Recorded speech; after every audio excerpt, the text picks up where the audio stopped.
In the middle of the 5th century, a vast and fragile order was held in place across the heart of Europe.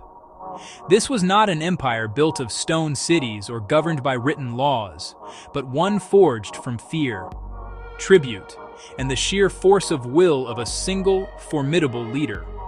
His name was Attila, and his people were the Huns, a nomadic force that had swept out of the eastern steppes decades earlier. They had subjugated countless tribes, and had brought the mighty Roman Empire, its western half, the eastern half, to its knees, demanding immense payments of gold just to be left in peace. From his great encampment in the Pannonian Basin, somewhere in modern-day Hungary, Attila dictated terms to emperors and kings. The world, it seemed, held its breath, waiting for his next move, his next devastating campaign, his next insatiable demand for treasure and territory. This empire of personality was, however, built upon a foundation as unstable as the man who led it. The Gepids, the Ostrogoths, the Siri, and dozens of other peoples paid him homage, not out of love for the Huns, but because they had no other choice. The year is 453 AD. Attila the Hun has returned to his lands beyond the Danube River, a conqueror who has humbled the known world. He takes a new bride, a beautiful young woman named Ildiko, to add to his many wives. But history often turns on a single unforeseen event. A quiet night of celebration in a royal tent would soon set in motion a chain of events that would shatter this precarious order into 1,000 pieces. The morning after his wedding feast, Attila was found dead. There was no battle, no grand final stand against his enemies, no assassination plot by a rival emperor. He died suddenly, ingloriously, from a severe nosebleed that choked him in his sleep. The news spread like a shockwave through the Hunnic encampments and across the subjugated lands. Their central point of authority had vanished overnight, leaving a gaping void where absolute power once stood. What happens to an empire when its emperor is its only true institution? The fear that held chieftains in line began to fade. Resentful subject peoples began to sense change. Attila left no stable governance, only a sprawling military enterprise and a collection of sons who believed they should inherit his mantle. These most prominent heirs soon viewed one another not as brothers, but as rivals for an impossibly large throne.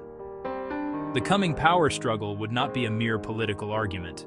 It would be a violent, chaotic fracturing of the Hunnic core. In the immediate aftermath of their father's funeral, they did not see the empire as a unified entity to be governed.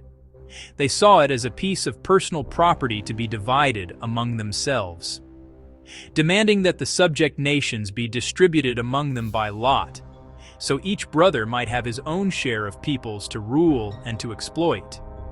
This act revealed a fundamental misunderstanding of their father's power.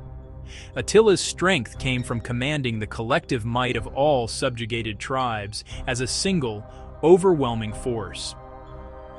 This insult hit the pride of the Germanic kings. A warrior king like Ardaric of the Gepids would not accept being treated as chattel.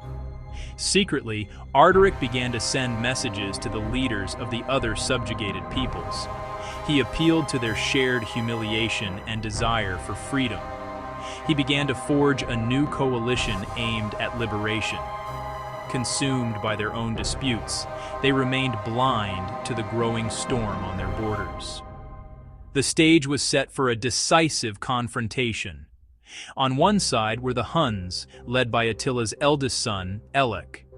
On the other side was a powerful new Germanic alliance led by Ardaric. The seeds of the Battle of Nidau were sown in the arrogance of Attila's sons and the indignation of a Gepid king. The year is 454 AD, near the banks of an obscure river known to history as the Nidau. The two forces prepared for a confrontation that would decide the fate of Central Europe. The battle began, as was the Hunnic way, with a terrifying display of mounted power, but Ardaric and the Gothic kings were prepared. The key was discipline, to stand fast and to endure the hail of projectiles without panicking. The battle would have shifted to its next, more brutal phase? A deafening roar of splintering wood, screaming men and shrieking horses. In the heart of the swirling chaos, Elach was finally cornered and slain. With their king dead, Hunnic unity shattered. The command structure collapsed. Elach's death turned battle into a rout, and the rout into a massacre. Jordanus records nearly 30,000 dead. Their military pride was broken. Their leadership was dead. Their aura of invincibility was destroyed. Nidau was the symbolic end of the Hunnic Empire in Europe. The surviving Huns were forced into a desperate, humiliating retreat, abandoning the vast Pannonian plains. The power vacuum was quickly filled by their former vassals. The fall of the Huns was the direct catalyst for the rise of these new Germanic polities. Dengisich was defeated and killed, and his head was paraded on a spear through the streets of Constantinople, a grim and final testament to the fall of his house.